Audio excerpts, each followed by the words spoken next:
about responsible management, responsible trade, and responsible consumption. And so I'm really glad we just had the presentation we did, because there's been policy, statistics, and beautiful visual imagery. And I can provide none of that. I was never good in math in school, but I can tell a good story. So I'm going to tell you the story of me being a business student turned shark activist, I guess you could call me. And this is a photo of my mom and my little sister Rachel and my grandmother and me when I was a little kid on the right. That looks the most mischievous. My grandmother grew up in China, but her parents were killed during the war, and she basically ran away and swam and ran and went on a boat, and she ended up in Hong Kong. And she had my mom and 4 siblings. And when they immigrated into Canada, my parents were quite poor, so they worked pretty hard. My grandma took care of me most of my life when I was a kid. And when I was a kid, my grandma loved to do a couple things with me. One was play mahjong, 2 was take me grocery shopping on her back in Chinatown, and 3 was eat dim sum. And one of my favorite things to eat when I was at dim sum was something called chicken feet. I don't know if any of you guys have heard of it. It's this weird looking red thing. You suck off the skin and you spit out the bones. Weird, I know.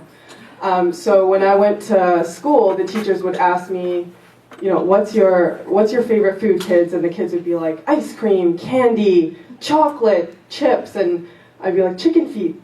And my friends would be like, you're so weird. And so I'd go home and cry like a little baby and ask my grandma and say, Grandma, why do we eat chicken feet? Everyone thinks we're weird, and you know, we have things like pig's blood, and I loved pig tongue. That was one of my favorite treats when I was a kid. And she said to me, the reason why we do those things is because when we kill an animal, we like to use every single piece of it. And so that was the story that compelled me to act when I learned about shark fin soup, inspired by the movie Shark Water.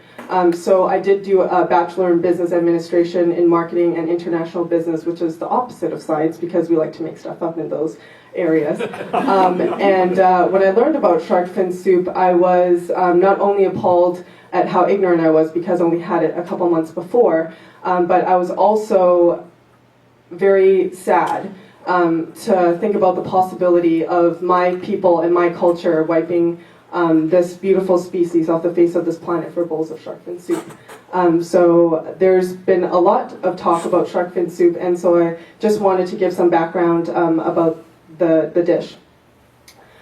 So in Chinese culture, Nick mentioned this in the plenary in the beginning of the conference, but for those of you who have missed it, it's part of something called the Big Four in Chinese cuisine, and that includes abalone, shark fin, sea cucumber, and fish maw, fish swim bladder. And they all represent different things in Chinese culture: prosperity, wealth, whatever, fertility, and they're often served at banquets, especially wedding banquets.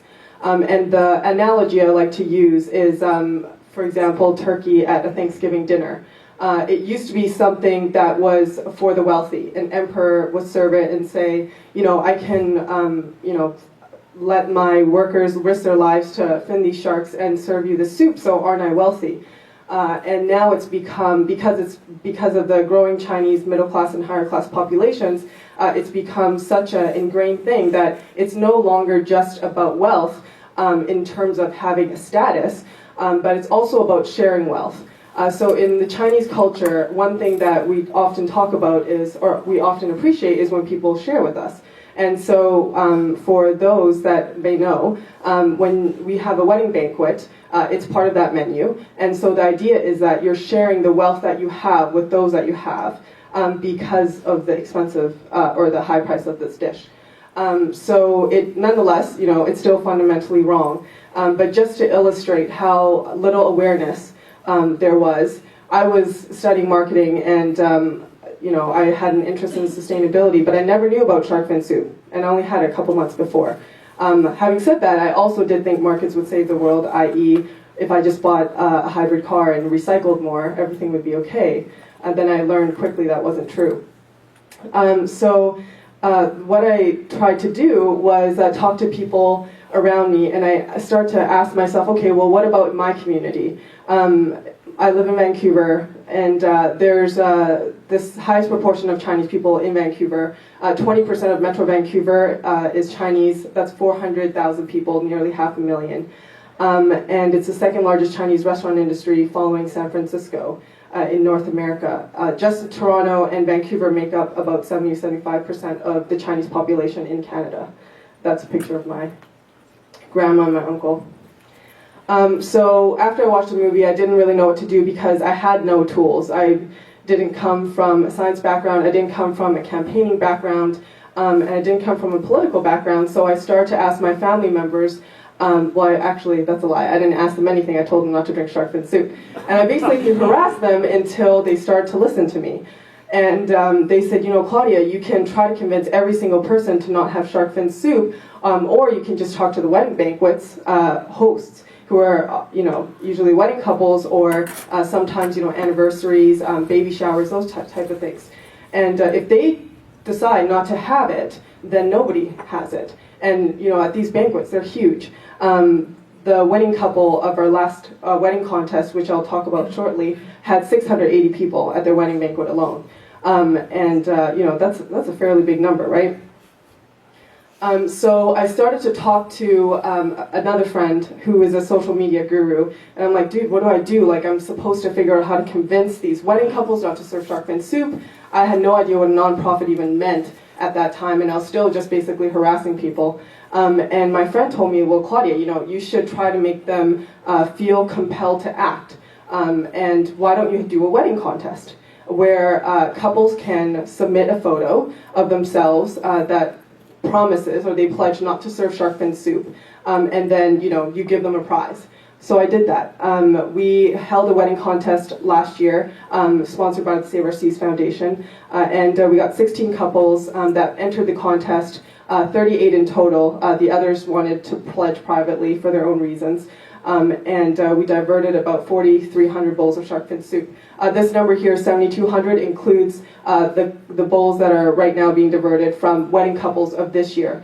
So the premise was that these couples would enter their photo in the contest. We put it up on Facebook, and whoever got the most votes won a trip to Mexico to swim with whale sharks. And the winning couples swam with over 100 whale sharks last year. This year, the winning couple is going to Hawaii, and they're going to be cage diving with sharks. So altogether right now we have 7,200 bowls, 55 couples, and we've got over 40 media hits. And this is based with 10 volunteers, and I would say maybe 500 to 700 volunteer hours in the past 2 years since I founded the organization.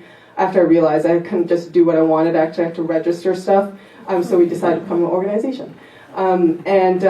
Nick also mentioned this in the plenary, that it's about 10 bowls of shark fin, or 10 to 20 bowls of shark fin that would take about one shark. So if you do, I did the calculations actually just last night, and so I'm confident that by our 2-year anniversary, which is generally World Oceans Day this coming June, we'll have at least 8,000 bowls.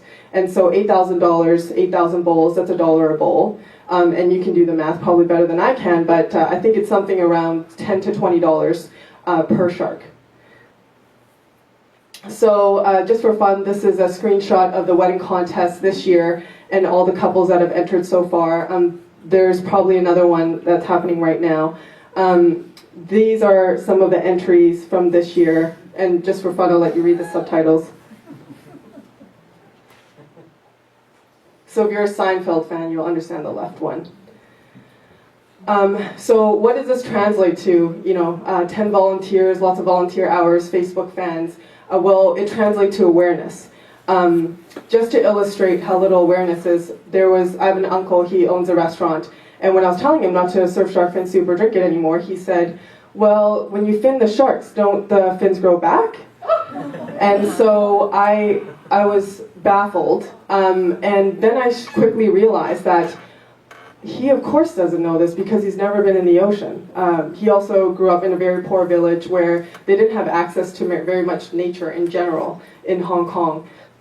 And so I started to realize that attacking people just didn't work anymore. I had to understand where they came from as an individual and as a culture. And realized that, you know, my parents were very hard-working immigrants, and I got a very lucky life where I could question these type of things and do things that I love, but they were never able to do that.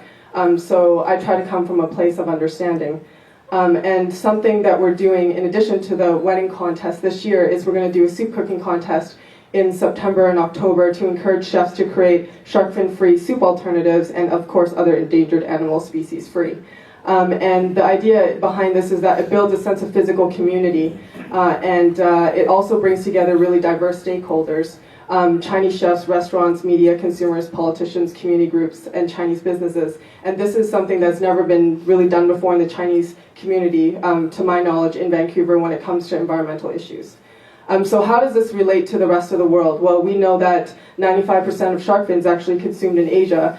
So a lot of people ask me, well, that probably means that Vancouver is relatively small amount of consumption. And I said, yeah, you're totally right. But the idea behind our work is that we create models that we can share with other groups. So the wedding contest is something that we're going to share with Hong Kong shark conservation groups. And basically, I have a philosophy of think global, act local. We have a test market, we have something to work with, so why not do that and export it where we can? And this is important because, there's a lot of damn Chinese people in this world. There's over 1.6 billion of us, and there's little pockets of Chinese people everywhere. I can promise you that.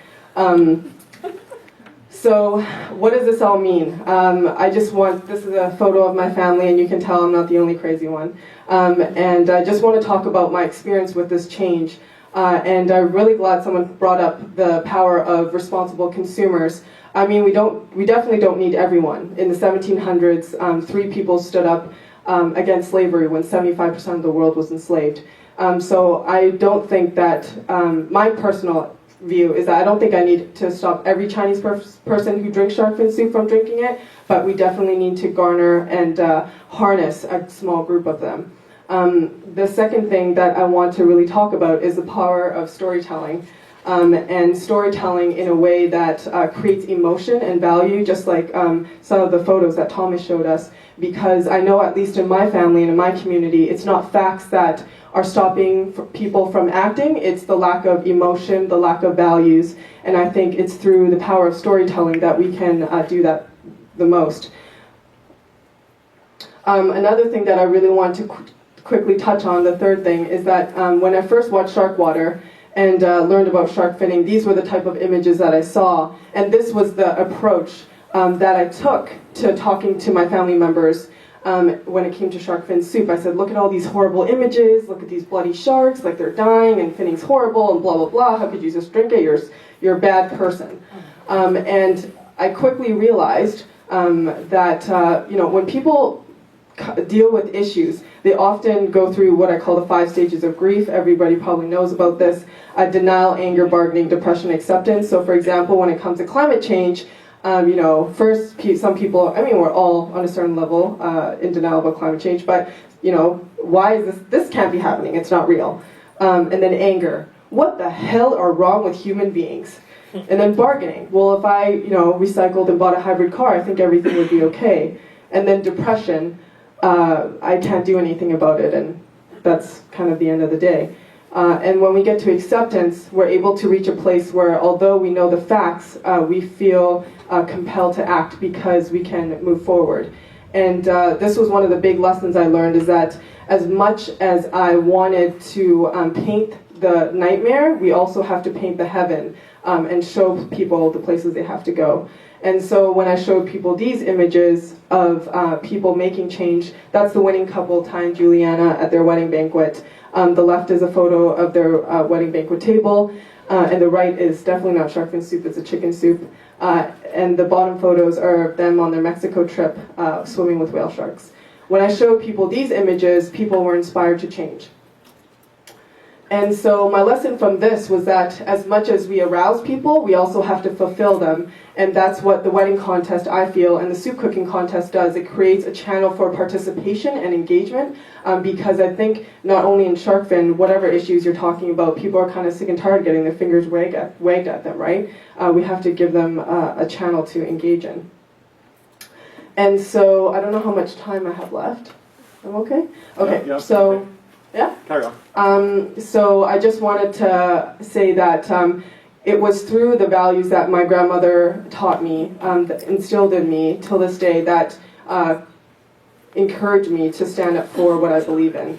And if I didn't have those